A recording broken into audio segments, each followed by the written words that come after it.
اهلا بيكم في اول فيديو تجميع لينا في 2017. في الفيديو ده هيكون في تجميعة ب 10000 جنيه، وقبل ما اتكلم عن الامكانيات لازم اوضح حاجة مهمة. اقل تمن ممكن تلعب بيه الالعاب استريح من غير مشاكل خالص هو 13000 جنيه زي ما عملنا في الفيديو اللي فات. اقل من كده هتبتدي تضحي شويه. في ناس مثلا اقترحت تنزل بالرامات ل 8، بس طبعا احنا عارفين قد ايه ان ال 16 هتفرق، وان كل الالعاب الجديده حاليا محتاجه اكتر من 8 جيجا. اذا مجرد ما تنزل على الثمن ده هتضطر انك تضحي بجوانب كتيره. في الفيديو ده احنا هنحاول نقدم لك احسن خيار في التضحيه دي بحيث ان التاثير الجانبي ما يكونش كبير. يلا نبدا الفيديو.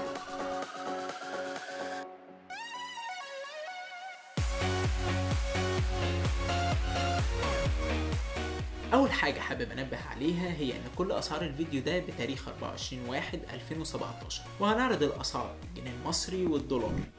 اول قطعه هنختارها هي المذر بورد، واختيارنا هيكون على الام اس اي اتش 110 ام برو كعاده معظم التجميعات البادجت، وده بسبب ان مفيش اي خيار جديد نزل افضل منها.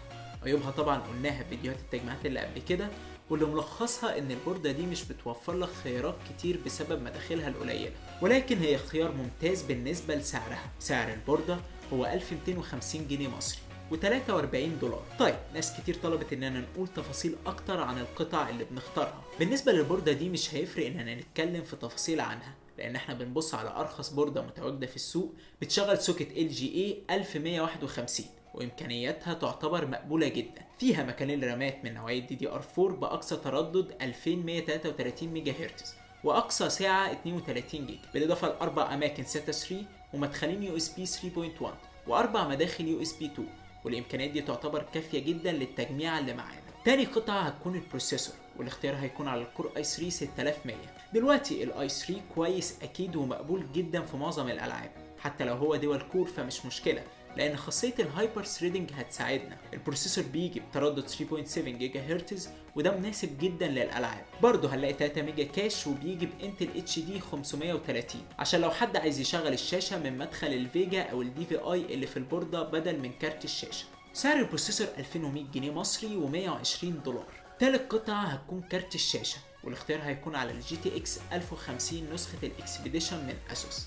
في برضو قدامك خيار تاني اللي هو الار اكس 460 نسخة الويند فورس. كارتين هيكونوا كافيين في معظم الالعاب على 1080 بي، وهيكون بيعدي ال 30 فريم، وبالتالي تجربة سلسة على ال 1080 بي. سعر الكارتين متقارب جدا في حدود ال 2800 جنيه و130 دولار. برضو امكانياتهم متقاربة جدا مع بعض، ولكن الجي تي اكس 1050 هيكون احسن بحاجة بسيطة، عشان كده ثمنه اغلى 50 جنيه. والنقطة اللي في صالح الار اكس 460 هي ال 4 جيجا في رام، ممكن تساعد في سيناريو معين في الالعاب الجديدة. طبعا الاختيار هنا هيرجع لي.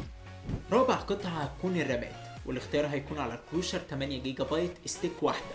طبعا ال 8 جيجا بايت انا شايفهم انهم حاليا غير كافيين للالعاب، ولكن للاسف انا بحاول اقلل السعر على قد ما اقدر عشان التزم بالميزانيه اللي معظم الناس عايزينها. ولو حطيت 16 جيجا بايت الميزانيه هتعدي مني، بس 8 جيجا بايت مش وحشه برضه، يعني هتمشيك كويس، ولكن في اقرب فرصه زود الرامات ل 16.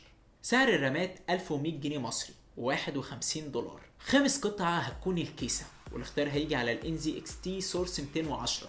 الكيسه دي متطور وانا شايفها كويسه وهتاخد كل حاجه مستريح، وسعرها يعتبر مقبول ومناسب للميزانيه بتاعتنا. سعرها 850 جنيه مصري و50 دولار. سادس قطعه هتكون الباور سبلاي، والاختيار هيكون على البيت فينيكس 500 واط. الباور سبلاي ده هو ارخص حاجه تقدر تجيبها وتبقى مطمن انك جايب حاجه كويسه ومضمونه. وانا لما جيت اختار كان قدامي انواع تانية ارخص، ولكن اخترت ده عشان انا دايما بحب يكون الباور سبلاي حاجه مضمونه، عشان القطعة دي اخطر قطعة وممكن لا قدر الله تكون سبب في انها تبوظ لك اي حاجة في الكمبيوتر عموما. سعر الباور سبلاي 1250 جنيه مصري و55 دولار. اخر قطعة هتكون الهارد، وكالعادة هيكون الويستر ديجيتال بلو بسعة 1 تيرا و64 ميجا كاش. سعر الهارد 990 جنيه مصري و50 دولار.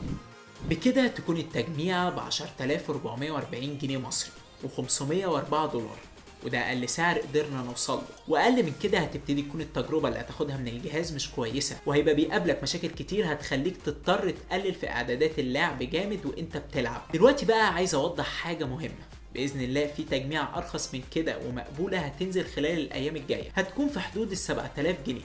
في البدايه قبل ما اعمل الفيديو ده انا كنت ناوي انزلها النهارده، لكن اللي حصل هو اني دخلت في حسابات صعبه عشان خاطر اوصل لافضل قطعه ممكن اختارها للتجميعه دي، لان فعلا مجرد ما نزلت عن حاجز ال 10000 جنيه يعتبر كل الفلوس اللي بتدفعها نسبيا في الهوا. انت بتجيب جهاز عشان ما يكملش معاك سنه وبعدها ما يقدرش يشغل اي حاجه، وبرضه هتكون دفعت كتير جدا. فاستنوا فيديو مخصوص عن تجميعه ال 7000 في خلال اسبوع باذن الله، هيكون في حسابات كويسه جدا عن ازاي تعرف انت بتدفع فلوسك صح ولا لا. شكرا على المشاهده، ولو عجبك الفيديو ما تنساش تعمل لايك وتشترك في القناه لو ما كنتش مشترك، ويا ريت لو عندك اي اقتراح نشوفه في الكومنتات.